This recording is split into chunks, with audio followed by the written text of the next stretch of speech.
Vamos dar início então à nossa primeira aula que faz a classificação do Código Civil com a previsão do direito das obrigações no livro 1. E o que trata especificadamente essa parte geral do Código Civil? Ela vai tratar dos sujeitos de direito, que são as pessoas, também dos objetos do direito, que são os bens, e ainda os acontecimentos que geram a incidência da norma jurídica, os chamados fatos jurídicos. No decorrer do livro, ela vai ter a sua especificação e que a gente, na progressão do conteúdo, vai analisar. Quando nós falamos de direito das obrigações, nós analisamos os direitos subjetivos de duas formas. Os direitos subjetivos de caráter não patrimonial e os direitos subjetivos de caráter patrimonial. Mas o que poderíamos utilizar como exemplo de direito subjetivo de caráter não patrimonial? Direito à vida, direito à liberdade. Quer direito mais amplo e mais desejado do que isso? Não, né? Então, veja bem, são direitos que não têm preço. Não tem preço a vida, não tem preço a liberdade, só quem usufrui disso com muita alegria, com muita felicidade, que sabe a importância desses direitos que nós temos. Mas aí, como a nossa vida ela é regida muito mais por negócios, nós temos então os direitos subjetivos de caráter patrimonial, que são todos aqueles que têm um conteúdo econômico. E são esses que eu considero que movimentam muito mais o poder judiciário.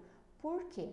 Porque quando envolve dinheiro, quando envolve valor econômico, quando afeta o teu bolso, você resolve agir.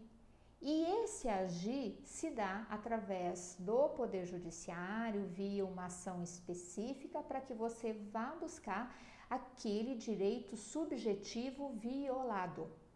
Então, esses direitos de caráter econômico, eles vão se dar quando você está sofrendo um prejuízo e você se ampara na previsão legal para buscar o restabelecimento do status quo, daquilo que você sofreu como lesão.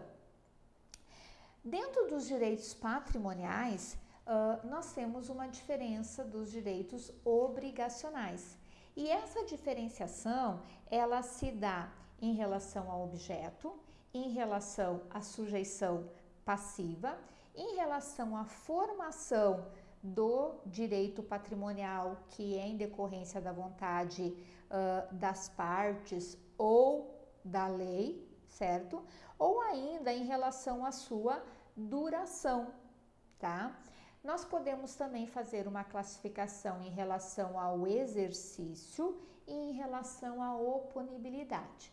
E daí nós vamos passar a analisar cada uma dessas classificações, traçando a diferença dos direitos patrimoniais para os direitos obrigacionais. Então, vamos lá para a primeira diferenciação, em relação ao objeto. Nos direitos patrimoniais, eles demandam o cumprimento de uma prestação. Já em relação ao direito real, recai sobre uma determinada coisa. Então, vou dar um exemplo aqui. Eu, proprietária de um imóvel, a minha relação é com a coisa em si, depois que eu me tornei proprietária. É lógico que até chegar a esse status da propriedade, eu fiz um contrato de compra e venda, onde eu me vinculei com uma determinada pessoa a pagar um determinado preço para ela me transferir a titularidade do bem. Quando eu me relaciono em relação ao direito patrimonial, gera uma reciprocidade de obrigações. Eu pago o preço do imóvel, a pessoa me torna a escritura pública para que eu possa registrar e me tornar proprietária. Beleza, me tornei proprietária. A partir de agora, minha relação é com o bem, com a coisa, com o objeto que eu adquiri. E isso vai me gerar algum tipo de obrigação também. Exemplo, a obrigação de pagar um IPTU, a obrigação de pagar um ITR, se o imóvel for rural.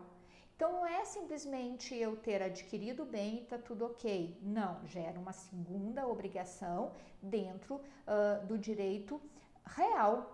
Pelo fato de eu ter me tornado a proprietária de um bem imóvel, quer urbano, quer rural, gera uma obrigação. E a minha obrigação se dá em relação à existência do bem, diferentemente da obrigação de caráter patrimonial, que foi para eu adquirir o bem, eu primeiro negociei, eu uma outra pessoa, então dois sujeitos, determinado bem, um objeto lícito, passível de comercialização, onde foi ajustado por vontade das partes formalizar aquele negócio mediante o pagamento de um preço num determinado prazo.